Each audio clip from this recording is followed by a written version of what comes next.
के विधानसभा का अगर बात करेंगे तो दीघा का कोई काम नहीं हो सका है। हम लगातार कहते आए कि वेंडिंग जोन बनना चाहिए था।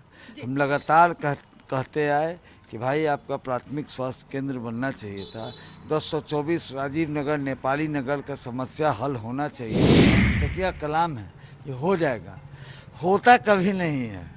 इसलिए इससे कुछ भी पूछिए बोलेगा हो जाएगा, लेकिन होता कुछ नहीं है। वार्ड काउंसलर को अगर वार्ड काउंसलर का अगर काम को माइनस कर दिया जाए वंदना जी, तो विधायक के द्वारा एक अनुशंसा किया काम नहीं मिलेगा। ये इतना बोगस हम विधायक नहीं देखे हैं।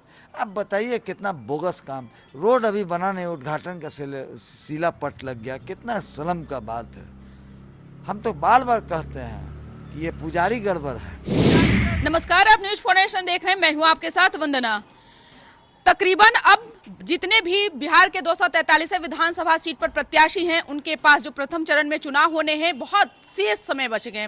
अब इन शेष समय में कैसे समर्थकों के द्वारा, चाहे कैसे अब जनता को जो है अपने पाले में कर पाएंगे, इसी को लेकर के अपनी पूरी ताकत और पूरी जी जान से जो है मैदान में अपनी आखिरी दम लगा रहे हैं। हमारे साथ हैं अभी पटना क्षेत्र के अंतर्गत आने वाले दीघा विधानसभा सीट, जो कि खूब चर्चा हो रही है इसकी। जब से बिट्टू सिंह इस मैदान में उतरे हैं, तब से चाहे वो एनडीए के हो, चाहे वो महागठबंधन के हो, नेताओं का टेंशन बढ़ गया है। खुद बिट्टू सिंह से जानते हैं, लगातार आप दिन रात मेहनत कर रहे हैं, लोगों के पास पहुंच रहे हैं। समस्या क्या क्या अब तक की आपको मिली?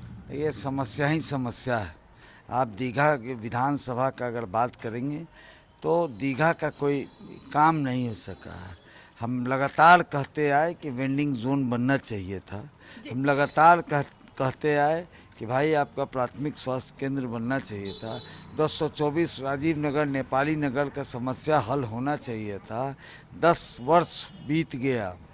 आज गला फाड़ फाड़ के कहने से नहीं होगा कि अगला बार आप जिता दीजिएगा तो हम आपको 1024 का निदान करा देंगे। ऐसा झूठा, ऐसा झूठ बोलने वाला व्यक्ति आपको मिलेगा नहीं। तो क्या कलाम है, ये हो जाएगा, होता कभी नहीं है। इसलिए इससे कुछ भी पूछिए बोलेगा हो जाएगा, लेकिन होता कुछ नहीं है। लेकिन आपको एक बात बता देते हैं, दीघा का सत्यानाश में सबसे बड़ा अगर किसी का हाथ है तो इस व्यक्ति का हाथ है। किसका हाथ है, नाम भी तो बता दीजिए। आप जिस विधायक के बारे में हम कह रहे हैं, दीघा के विधायक का हाथ है, जो 10 वर्षों से विधायक बनकर बैठा हुआ है। अभी तो यहाँ बीजेपी का गढ़ माना जाता है, कहा जाता है कि बीजेपी जब जीतेगी तो बीजेपी ही यहाँ जीतेगी। तो बिट्टू सिंह वो कड़ी को कैसे तोड़ रहे हैं, क्या क्या रणनीति आप अपना रहे हैं? ये सब हम आपको बता दें, रणनीति आप ही के लिए बताने के लिए बैठे हुए हैं। 14 को पता चलेगा, 14 के बाद हम बात करेंगे। हाँ। आज 14 को जब एक बजते बजते रिजल्ट आउट होगा, तब आपको बात कीजिएगा कि क्या क्या रणनीति है। कुछ तो हमको भी पता हो गया है। आप जैसे ही एंट्री किए थे दीघा में, जब प्रत्याशी के तौर पर जब आप बस्ता लेकर के उतर गए थे, तो उस बस्ते में आप पहले तो आप सब वार्ड पार्षद को अपने पाले में कर लिए, अब धीरे धीरे सब उनके वोटर में सेंधमारी कर रहे हैं। कैसे कर ले रहे हैं ये सब? आप एक बात समझिए, वार्ड काउंसलर को अगर वार्ड काउंसलर का अगर काम को माइनस कर दिया जाए वंदना जी, तो विधायक के द्वारा एक अनुशंसा किया काम नहीं मिलेगा।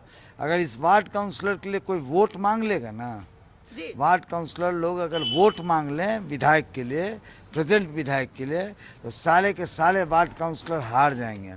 हम लोग कहते हैं, हम सभी मीटिंग में कहते हैं कि वार्ड काउंसलर का अगर काम को माइनस कर दिया जाए तो विधायक के द्वारा अनुशंसा किया कोई काम नहीं दिखेगा। और आपको बता देते हैं, मंदिर कितना भी भव्य हो, मंदिर का पुजारी अगर भ्रष्ट होगा, पार्टी कितना भी बड़ा हो, अगर उसमें उसके चुने हुए नुमाइंदे अगर भ्रष्ट होंगे तो उसका साख भी जाएगा और धाक भी जाएगा। साख भी जाएगा और धाक भी जाएगा। मतलब सब तोड़ दीजिएगा, सब कड़ी को काट दीजिएगा। हम तो कह रहे हैं, हम बार बार कह रहे हैं। आप एक बात समझ लीजिए, कड़ी कुछ नहीं है, लोग परेशान हैं। कौन सा वो ताकत था जो आपको काम करने से रोकता था? सिर्फ और सिर्फ एक ताकत, यह गुरूर, यह घमंड कि हमको कोई हरा नहीं सकता है। हम सिंबल लेके आएंगे तो हमको कोई हरा नहीं सकता है। लेकिन जनता, आप एक बात समझ लीजिए, दीघा की जनता को इन पर विश्वास नहीं है और विधायक को दीघा की जनता पर विश्वास नहीं है। चलिए, तो इस बार विधायक पर विश्वास हो ना हो, बिट्टू सिंह पर लोग विश्वास कर रहे हैं। हम तो घूम रहे थे चारों तरफ, तो यही पता चल रहा है कि बिट्टू सिंह ही आएंगे। बिट्टू सिंह जब जीतेंगे तो पहला काम क्या करेंगे दीघा के लिए? प्रायोरिटी है मेरा। और आपको बता देना है, 1024 राजीव नगर नेपाली नगर, वेंडिंग जोन, बच्चों को खेलने के लिए मैदान जो बनना चाहिए वो बनवाने का काम करेंगे। 10+2 4 स्कूल मॉडल होगा, वो प्राइवेट स्कूल के तर्ज पर चले, ऐसा व्यवस्था करेंगे। और कई एक ऐसा योजना है जो हम लोग करेंगे। एक सबसे इम्पोर्टेंट कि वार्ड काउंसलर, विधायक और एमपी त्रिस्तरीय व्यवस्था है।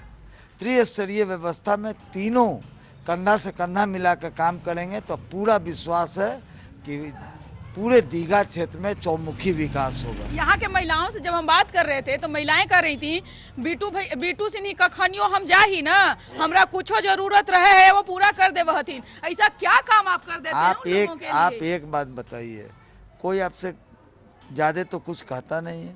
किसी को थाना का परेशानी हुआ, किसी को कुछ हुआ, किसी को इलाज का हुआ, आप व्यवस्था तो कुछ किए नहीं है।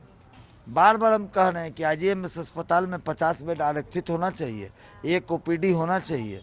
दोनों नहीं कर सकते हैं तो हर वार्ड में प्राथमिक स्वास्थ्य केंद्र, मॉडर्न प्राथमिक स्वास्थ्य केंद्र खोलिए। किसने रोका था आपको काम करने से?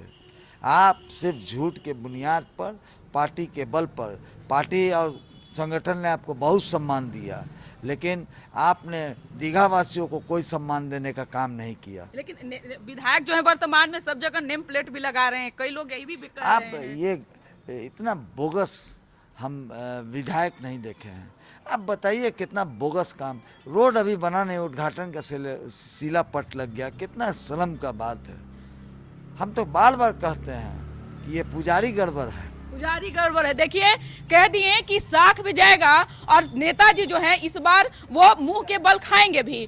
बीजेपी भले यह कहती रहे कि दीघा विधानसभा सीट हमारा बपौती है, लेकिन इस बार बिट्टू सिंह इस कड़ी को तोड़ने जा रहे हैं। अब परिणाम 14 तारीख को बताएगा कि ये परिणाम जो है किसके पक्ष में आता है। इसको बस इतना ही। सहयोगी गौतम के साथ न्यूज़ फॉर नेशन, पटना।